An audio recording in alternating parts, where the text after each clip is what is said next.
नमस्कार दोस्तों, इस वीडियो के माध्यम से टॉपिक है बेल। बेल के बारे में डिस्कस करना चाहूँगा। बेल है क्या?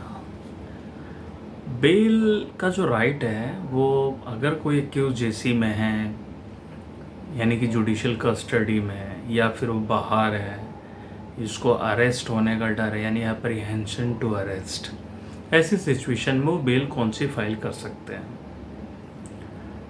बेल जो है हम बेसिकली दो तरीके की होती है, एक एंटिसिपेटरी बेल, एक रेगुलर बेल। रेगुलर बेल में भी कुछ कैटेगरी डिफाइन की गई हैं, उसमें थोड़ा चर्चा करेंगे। सबसे पहली चीज़ जो बेल है, बेल का जो राइट है, एक्यूज का राइट है, वो कई बार ऐसा होता है कि कोई चार्जशीट दाखिल के बाद बेल होती है, कई बार एफआईआर रजिस्ट्रेशन के बाद बेल हो जाती है।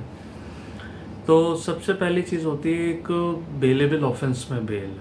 मान लीजिए कोई ऐसा ऑफेंस कमिट किया गया है जो कि बेलेबल नेचर का है, तो वैसी सिचुएशन में एक्यूज का राइट है कि वो पुलिस कस्टडी से उसको बेल मिल जाएगी एज पर the satisfaction of the eye.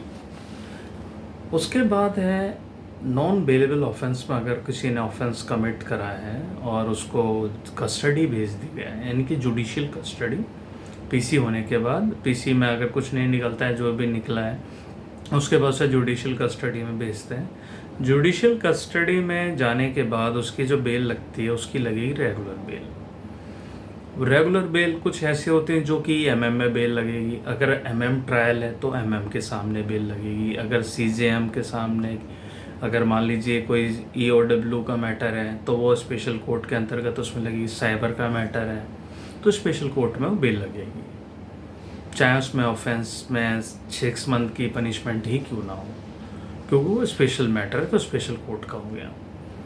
उसके बाद जैसे बेल जो है एक होती है कि जैसे मान लीजिए कोई ऑफेंस कमिट करा किसी ने जिसमें 10 साल की सज़ा है, लाइफ इम्प्रिजनमेंट है, तो वैसी सिचुएशन में वो हाई कोर्ट और सेशन कोर्ट में बेल लगेगी, वो रेगुलर बेल होगी।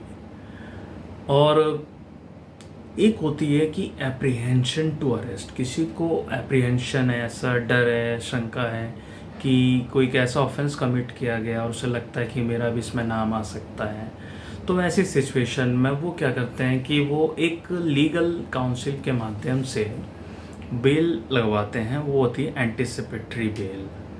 तो एंटिसिपेटरी बेल ये है कि जब कोई बाहर है, उसको डर है कि मुझे पुलिस अरेस्ट कर सकती है, तो ऐसी सिचुएशन में वो एंटिसिपेटरी बेल लगवाते हैं। और एंटिसिपेटरी बेल जब कोर्ट में लगाई जाती है तो फिर कोर्ट के सामने आईओ से पूछते भी हैं जज साहब कि भाई क्या रीज़न है, आप इसे अरेस्ट करना चाहते हो। और कि उसके काउंसिल होते हैं तो कहते हैं कि नहीं, अगर ऐसी कोई बात है तो now we are ready to join the investigation. तो आईओ कहते हैं कि नहीं जी, हमें बहुत सी चीज़ चाहिए, हमें पर जांच पड़ताल करनी है। तो इसलिए कई बार एंटिसिपेटरी बेल कोर्ट को ऐसा लगता है अलाउ होती है, अदरवाइज नहीं भी होती है। और जब किसी की एंटिसिपेटरी बेल हो जाती है तो बेल होने के बाद अगर चार्जशीट दाखिल होती है बाय दी आईओ, तो वैसी सिचुएशन में जब कोर्ट से उसको सम्मन जाएगा, जब ट्रायल स्टार्ट होगा, इट मीन्स की कोर्ट कॉग्निजेंस लेती है, तो उसके बाद it is the duty of the applicant oblique accuse कि वो रेगुलर बेल लेगा कोर्ट से एज पर the satisfaction of the court. कई बार क्या होता है कि ये जो होते हैं विदाउट चार्जशीट दाखिल कर देते हैं, तो वैसे सिचुएशन में एक्यूज की ड्यूटी है कि वो फिर वो कोर्ट से रेगुलर बेल लें, फिर उसके बाद वो ट्रायल फेस करेंगे। तो ये है बेल।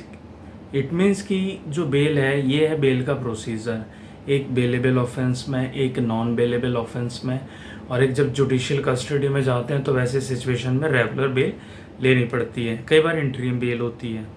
इंटरिम बेल होती है फॉर एग्जांपल मान लीजिए कोई एनडीपीएस के अंतर्गत कोई एक्यूज़ है, उसको कस्टडी भेज दिया, उसको लगता है कि उसके रिलेटिव्स को नहीं होती और सडनली ऐसी कोई मिस हैपनिंग हो गई कि उसकी ज़रूरत है, वहाँ पे कोर्ट से इंटरिम बेल लगा के उसको कुछ टाइम के लिए उसको रिलीज़ कर देते हैं। और as per the satisfaction of the court, जो कोर्ट को सही लगता है वो श्योरिटी दे के उसको रिलीज़ किया जाता है। तो ये है प्रोसीजर कोर्ट के। आई होप आप लोगों को अच्छी लगी होगी वीडियो।